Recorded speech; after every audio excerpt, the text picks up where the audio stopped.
आपका इस video lecture में स्वागत है। यह क्लास 8 के चैप्टर 14 के लिए तीसरा वीडियो है। पिछले वीडियो में हम लोगों ने मौसपा से जुड़े कुछ प्रश्न किए थे। इस वीडियो में हम कुछ और प्रश्न करेंगे, तो चलिए शुरू करते हैं। हमारा प्रश्न है 6x² yz³ 10x³ y³ z³ और 8x² yz4 का मौसपा निर्णय करें। तो प्रश्न आसान है, हम लिखेंगे प्रथम पद बराबर 6x² yz³, द्वितीय पद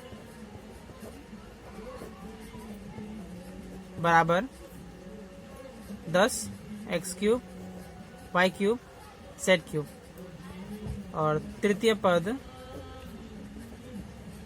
बराबर 8x² yz4।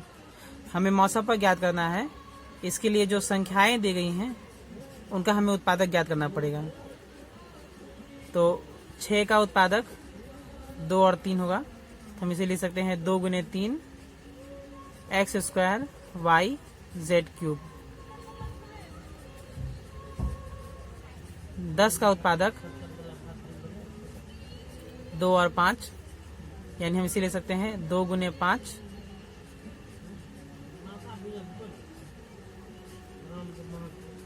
2 × 5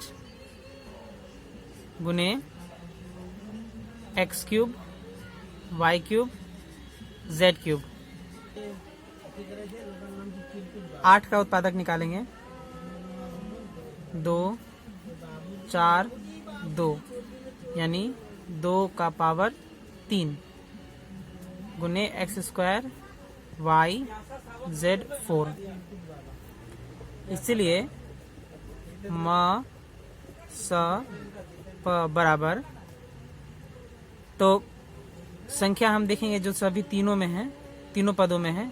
तो 2 2 और 2, और उन सब में सबसे कम पावर यहाँ 1 है, यहाँ 1 है, यानी सबसे कम पावर 1 हुआ। तो हम लिखेंगे 2 का पावर 1 यानी 2 होगा, गुने 3 नहीं लेंगे क्योंकि ये बाकी दो पदों में नहीं है। यहाँ है x² x³ और यहाँ x²। तीनों में सबसे कम पावर 2 है, यानी हम लिखेंगे x²। अगला y है, y y³ y, तो हम सिर्फ y लेंगे गुने y गुने z भी है, तो यहाँ z³ है, यहाँ z³ है और यहाँ z4 है। तो हमें सबसे कम पावर लेना है, चूंकि हम मौसा निकाल रहे हैं। तो z³ यानी हमारा मौसप होगा 2x² yz³। आंसर। बढ़ते हैं अगले प्रश्न की ओर। हमारा अगला प्रश्न है ax², a²x³ एवं a4x का मौसपा निकालें। तो पिछले प्रश्न की तरह ही हम लोग सॉल्व करेंगे। प्रथम पद बराबर ax², द्वितीय पद बराबर a² x³ और तृतीय पद बराबर a4x। इसलिए म स प बराबर, तो हमें वो सब राशियां या संख्या लेने पड़ती हैं जो तीनों में होती हैं। तो यहाँ a तीनों में है और उनमें सबसे कम पावर 1 है, 1 है। तो इसीलिए हमारा पहली राशि होगी 1 a। उसके बाद हमारा अगला राशि है x², x³ और x, इसमें सबसे कम पावर है 1, तो यहाँ हम लेंगे x, यानी मौसा हो जाएगा ए एक्स आंसर। बढ़ते हैं अगले प्रश्न की ओर। हमारा अगला प्रश्न है x गुने एक्स स्क्वायर माइनस 9 कमा x square minus x minus 12 बीज गणितीय संख्या राशियों का मौसपा निकालें। यह पिछले दो सवालों से भिन्न है, तो चलिए इसे सॉल्व करते हैं। तो सबसे पहले हम लिखेंगे प्रथम पद बराबर एक्स स्क्वायर माइनस 9। इस प्रकार के सवालों में जो पद दिए रहते हैं उनका हमें गुणनखंड करना पड़ता है। यहाँ हम x को क्या लिख सकते हैं, x का स्क्वायर, x का होल स्क्वायर माइनस 9 क्या लिख सकते हैं, 3 का होल स्क्वायर, यानी ये A square minus B square के रूप में चला आएगा। हम जानते हैं A square minus B square formula क्या होता है, फॉर्मूला होता है A square minus B square बराबर ए प्लस बी गुने ए माइनस बी। तो यहाँ ए की जगह x है और b की जगह 3 है, इसलिए हम लिखेंगे a प्लस बी यानी x प्लस 3 और a माइनस बी यानी x माइनस 3। तो प्रथम पद का गुणनखंड हो गया है। अब हम अगले पद का गुणनखंड करेंगे। हमारा अगला पद जो है जिसे हम लिखेंगे द्वितीय पद बराबर x square minus x minus 12। तो इस प्रकार के गुणनखंड को हम मध्यपदी गुणनखंड कहते हैं। इसे करना आसान है। जो स्थिरांक होता है जो कि यहाँ 12 है और एक्स स्क्वायर का जो गुणांक होता है उन्हें हमें गुना करना पड़ता है। यहाँ गुणांक 1 है तो 1 गुने 12 कितना होता है, 12। अब 12 का हमें उत्पादक निकालना पड़ेगा, तो 2 से 6, 2 से 3। तो हम यहाँ इन 3 संख्याओं को 2 भागों में बांटेंगे, इस प्रकार से कि उन 2 संख्याओं बांटने के बाद उन दोनों संख्याओं को जोड़ के या घटा के जो x का गुणांक है जो कि यहाँ 1 है, 1 आना चाहिए। तो जैसे 2 गुना 3 6 और 2, तो जब 6 और 2 को जोड़ेंगे तो 8 और घटाएंगे तो 4, यानी ये हमारा काम नहीं करेगा। अब हम लेते हैं 2 और 2 यानी 4 और फिर 3, तो 4 माइनस 3 1 आ जाता है। इसलिए हम लिखेंगे एक्स स्क्वायर माइनस ब्रैकेट में 4 माइनस 3 गुने एक्स माइनस 12 बराबर x square minus plus minus 4 into ये एक्स आ जाएगा, minus minus plus 3 into x 3x minus 12। अब इन 2 प्रथम पदों से हम x कॉमन ले लेंगे, तो हमारा बचेगा x माइनस 4 और इन दोनों से 3 कॉमन ले लेंगे तो बचेगा x माइनस 4। अब इन दोनों में से हम x माइनस 4 कॉमन ले सकते हैं तो बचेगा x प्लस 3। तो हमारे दूसरे पद का भी गुणनखंड हो चुका है। तो अब हम लिख सकते हैं, इसीलिए म स प बराबर, तो म स प जब निकालते हैं तो हमें उन राशियों का लेना पड़ता है जो दोनों में हो। तो यहाँ x प्लस 3 और इसमें भी x प्लस 3 है, यानी हमारा म स प होगा x प्लस 3 आंसर। बढ़ते हैं अगले प्रश्न की ओर। हमारा अगला प्रश्न है 4m square minus 25n square एवं 2m square n minus 5mn square संख्या का मौसपा निकालें। तो यह पिछले सवाल के जैसा ही है। तो हम लिखेंगे पहले प्रथम पद बराबर 4m square minus 25n square. हम 4m स्क्वायर को लिख सकते हैं 2m का होल स्क्वायर और 25n स्क्वायर को लिख सकते हैं 5n का होल स्क्वायर।